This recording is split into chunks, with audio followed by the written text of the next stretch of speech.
Сәлеметсіздер ме, құрметті әріптестер. Бүгінгі алып отырған тақырыбым теория сольфеджио сабақтарында дидактикалық ойындарды қолдану. Сольфеджио сабағында дидактикалық ойындардың алатын орны бөлек, әсіресе кіші сынып оқушылары үшін. Қазіргі кезде оқушылардың басым бөлігі сольфеджио пәнін өте қиын сабақтар қатарына қосып жатады. Бұл стереотипті жою мына біздің ұстаздардың қолында. Олай болса, сабағымызды қызықты, әсерлі, әдемі, көрнекті, балаға түсінікті тілде өткізетін болсақ, балалардың сабаққа деген ынталары артып, бастапқы фундаменттері мықты қаланатын болады. Олай болса, бүгін мен сіздермен өзімнің сабақ беру методикаммен бөліспекпін. Мен оқу процесін ойын түрінде өткіземін. Дидактикалық ойындарды қолдану барысында балалардың жас ерекшеліктерін ескеру қажет. Бұл сабақтың жалпы мақсат міндеті балалардың вокалды дағдыларын, есту, сезу қабілеттерін, ноталық сауаттылықтарын шыңдауға арналған. Олай болса, ең алдымен сабақ басында тыныс алу, әріптерді дұрыс айту үшін артикуляциялық жаттығуларды жасап алған жөн. Бұл артикуляциялық жаттығуда әр нәрсенің дыбысын салып, ауыз қуысын қыздырып алады. Осыдан кейін кез келген дауыс қыздыру жаттығуларына көшсе болады.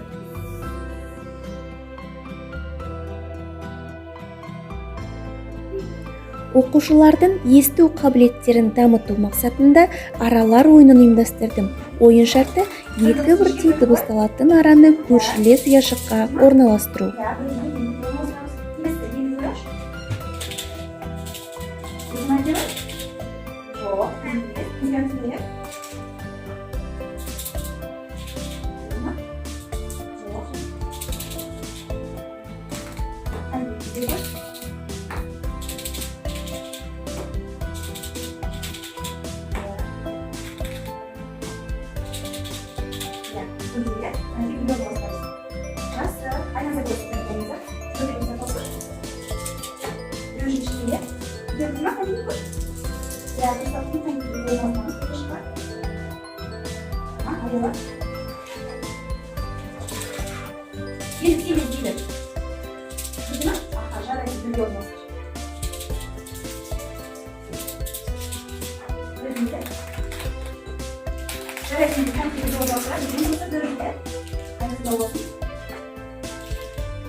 Ең соңына барыш бірдеңе. Бірдеңе? Жоқ, екі бөлек орналасып берген, біреуін нажық болмасын, біреуін нажық болсын. Кейін мысалы, ойын қызық болды ма, әлде қиын болды ма? Қызықты. Біз араларды есту арқылы ұяшықтарына орналастырдық. Жарайсыңдар. Ал ноталық сауаттылығымызды тексеріп бекіту мақсатында оқушыларға сәйкестендіру ойынын қолдануға болады. Бірақ қай жаңасың? Жақсы, жарайсың. Келесі. Фантазия, фантазия белгілейді. Фантазия ба? Жоғар жақта. Резидент белгілейді алып. Фантазия жасаймыз. Жарайсың. Келесі бізде қанады доңыздар. Қатында? Давай достар. Мені достайды.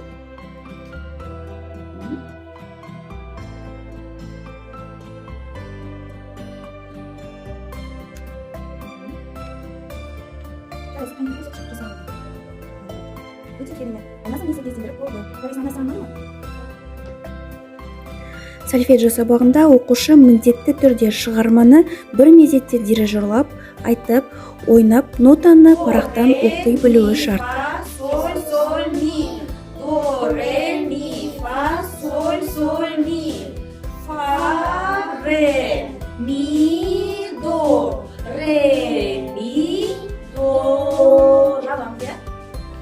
Оқушылардың дыбыстарды іште қалай үйлестіретінін анықтау үшін біз жас композитор ойынын ойнаймыз.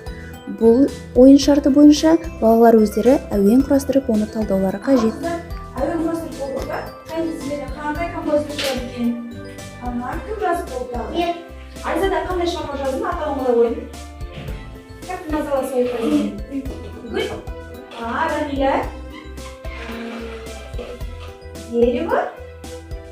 Птички. Соловей. Гүл. Балапан шамасы, иә. Олай болса, бүгін біз әзірге ерліктің жасаған шығармасын тыңдап көрелік, иә. Ең алдымен алдыларында көрсетілген паровозге қазір бейнелеп аламыз, иә. Біз бүгін ерліктің шығармасын тыңдап аламыз, иә. Қыздар, олай болса, ерлік бізге скрипкаларында 2-4 өлшемінде жазылды. Кеттік, Айзада. Алдында отырған пойыз вагондарына ноталарды орналастырайық, иә. Ең алдымен бізге не керек? Скрипка. Иә, дұрыс, қай жерге скрипкайды? Жарайсыз. Келесі, Рамиля, келе ғой. Қандай өлшемде жазылған? Жазылған ғой? Дұрыс, кеттік. 2-4 өлшем алып. Жабыстырамыз. Ол қай жерде орналасады? Иә, 4. Жарайсыз. Келесі, бірінші тақтында жазылған бізге вагон келе ғой. Вагон, қара, бірінші тақтында қандай болады екен? Дұрыс. 8-дек ноталарды ала ғой. О, не, ре, до, иә? О, не, ре, до, бірінші вагонымызда болмасы керек.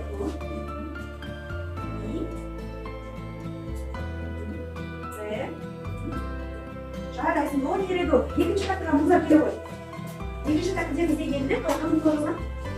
Ми, фа, соль. Ми, фа, 2-8-дек және 2-8-дек және 4 қалу. Иә, және 4-ті. Жақсы, оны екінші вагонымызға орналастырамыз. Ми, фа, соль, ми, фа. Иә, деп қой. Иә, дұрыс, ми, фа, соль. Келесі, үшінші тактіге келе ғой, Айназар. Үшінші тактіге не болды? Қандай қозақ? 16 болды. Неше оған тұрамыз? 4-16 бар, және 1-4 тұрамыз, ә?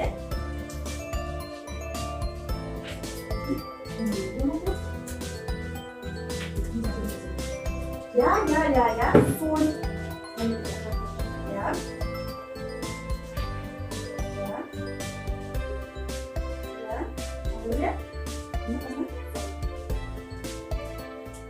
Жарайсың, екіге бет өзі төртінші тақтыда қырында жазып. Оғышын жатыр. Ми, ре, до. 2-8 және қалып 8 өтір.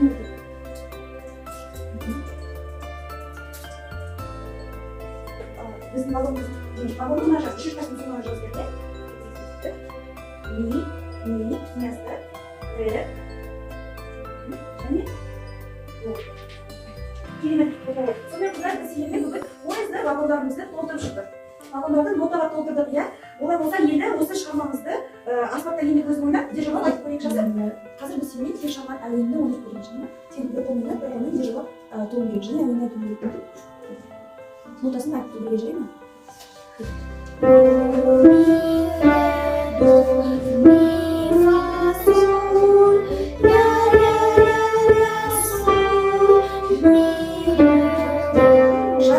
Енді державап көріңіз бірге. И. До, ми, ре, до. Жоқ, аспа қара. До, ми, ре, до. До, ми, ре, до. Ми, фа, соль. Ля, соль. Ми, ре, до. Жасы қол болып кетті ма? Оны секілді жүреді. Жарайсың, түсінікті, иә? Олай болса, енді қыздармен бірге әндетіп айтып көрейік, сен ойнап отыр. Бүгін бізде концерт-мейстер ерлік болады. Қазір біз сендермен мектеп жазған балапан шығармасын державап айтып көреміз, иә? Мектеп өлшемінде качели сияқты державамыз әнге былай, иә? Кеттік енді. И. До, ми, ре, до, ми, фа, соль. Ля, соль. Ми, ре.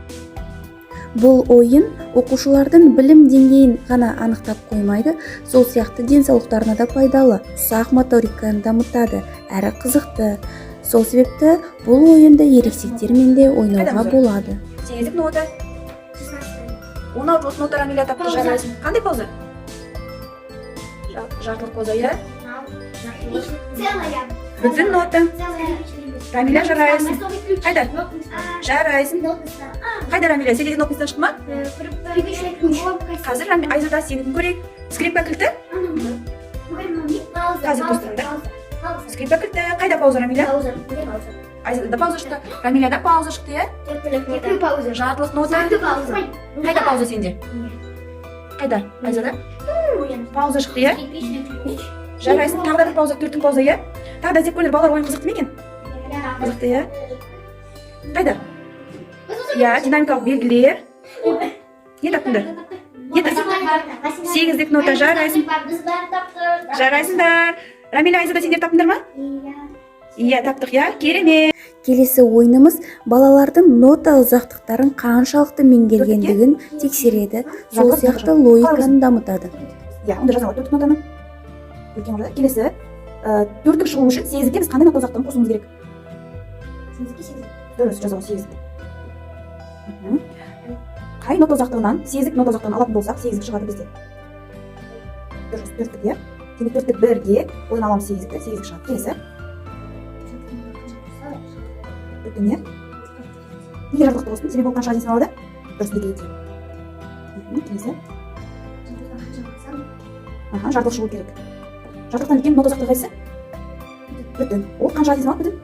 Дұрыс, төрттікке жартылық болсақ, жартылық нота ұзақтығы шығады. Келесі. Иә. Қандай? Дұрыс. Сонда жартылық есептеп көрші, санап көрші өзің. 1-ге, 2-ге, 3-ге, 4-ге. Сонда бүтін шықты. Дұрыс. Ең соңғысын көрсетіп жүрсіз? Ең соңғысында 4-ге, иә? Неге? Бүтін 4-ге дейін саналады. 3-ге дейін алып тастасақ, тек қана 1-ге қалады, иә? Сол үшін бізде 4-тік нота ұзақтығы шығады. Жарайсың, есеп қиын болды ма? Қиын болды, иә? Бірақ нота ұзақтығын білетін адамға жеңіл. Жарайсың. Шығарма талдау барысында ноталарды жылдам оқу үшін біз ноталық ертегілермен жаттығамыз. Пляшет дождик во дворе, скачут нотки до ми, до ми. Вы чего сидите в море? Пляшут нотки ми, ре, ми, ре. Дождик, дождик в целом мира. И для там, и для коль. До, ми, соль, до, ми, соль. Для кого не попроси, до, ре, ми, фа, соль, ля, си. Жарайсың, тағы да біреуін оқып көрсең. Один художник на заре вышел из дома, чтобы нарисовать, на котором плавают лебеди. Он пришел на пляж около пруда. Там его укусила пчела. Художник достал свой альбом и нарисовал пруд и лебедей. Очень довольный, он пошел обратно на ужин, его ждали фасоль и сироп. Молодец. Ритмикалық лабиринт ойынын әр сабақта қолданған абзал.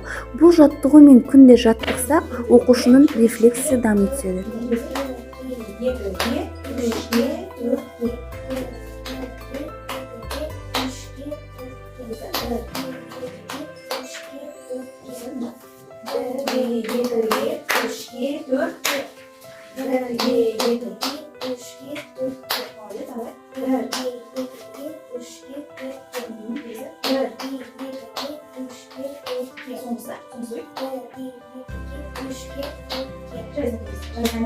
Бұл ойын оқушылардың барлығына сөзсіз қызықты балмұздақ ойыны.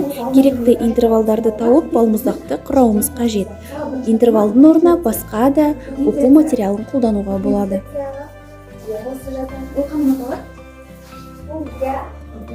Және келесі осы қана болды.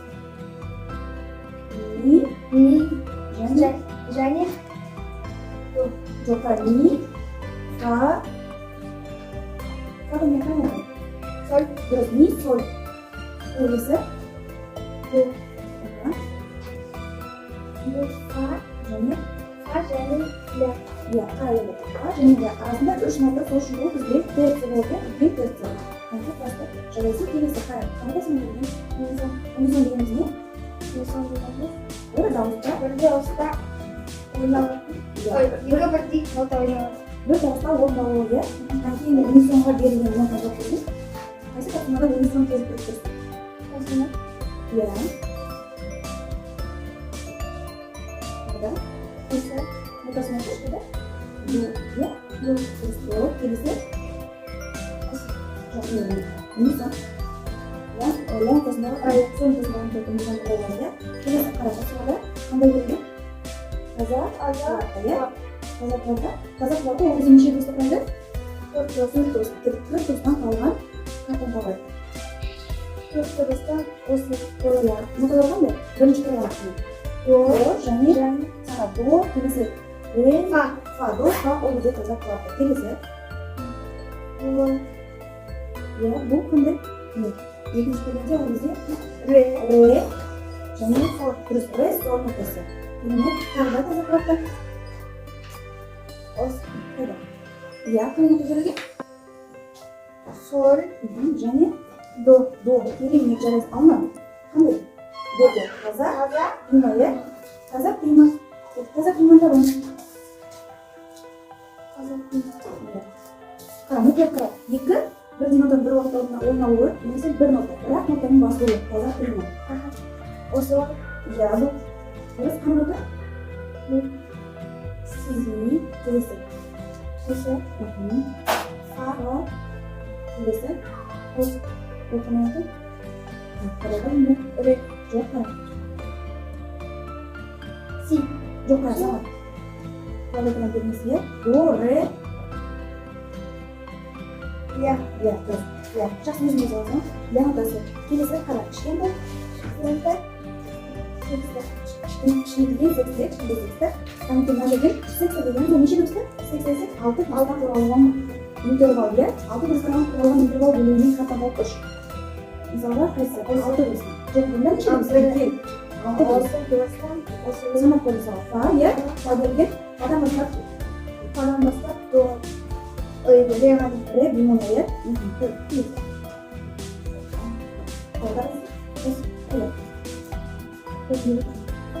Дұрыс. Келесі. Пәннің маңыздылығының бірі оқушының өзін және басқаны да ести алуы. Осы дидактикалық ойын барысында балалар бір-бірін естіп тыңдап үйренеді.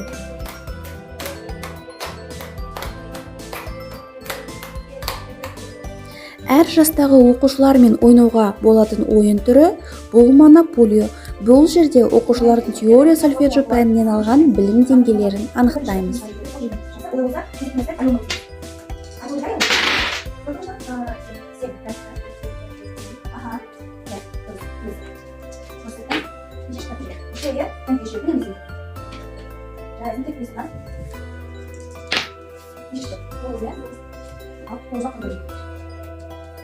Sıra mutlaka aslında ada. Anlayasın? Bismillah. Sıra dört kelisi. Ana oldu bitti. Çatı oldu ya. Nasıl çalıştın? Nasıl çalıştın? Niye çıkardın? Doğru ya. Doğru. Bismillah ne yaşandı? Bakın. Ne? Nasıl çıktı? Altı çekti. Ne oldu? Soruya koy. Aha. Bunlar bir şey yaptı. Mesela bu değil. Bu bir parça bir şey bir insan olma.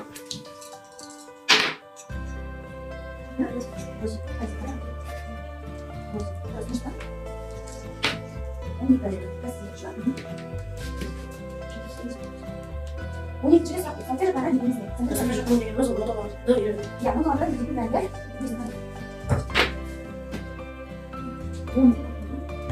Я,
Нұсқа насып жатыр, аспаптап айтқан емес па? Өте де ойнамақсың, иә? Металл ма, салма?